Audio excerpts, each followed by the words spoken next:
I'm Chris Porritt, VP of Vehicle Engineering at Tesla Motors. What I'm here to tell you about today is the Model S and how this car performs outstandingly in winter conditions. In fact, all-wheel drive is not required at all when you have this car. With our Roadster program, we learned there was a huge passion for our products, especially in Northern Europe. We learned a massive amount from those customers, and we've been able to use all of that knowledge and information and feed that into the Model S. To date, thousands of Model S customers have been driving their cars in snow-covered winters all around the world. In fact, one of our best customers, who owns more than half a dozen Teslas, lives above the Arctic Circle. The Model S has a very advanced cooling system. This allows us to be able to divert the heat that we generate in the motor and actually maintain the temperature within the battery compartment.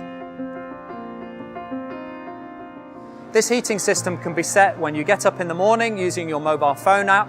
You can set the car to warm, which means by the time you've had a shower and had your breakfast, you can be out in a fully warmed up car, which maintains the range of your battery.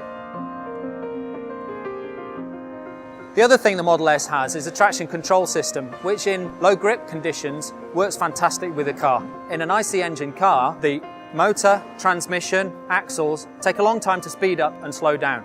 The Model S has an electric motor which has very low inertia, which means that the motor can be spun up or slowed down very, very quickly, almost instantaneously in fact. It takes input from the driver, from the steering system, from wheel speeds, and it basically gives you the best traction that you can possibly have in that environment.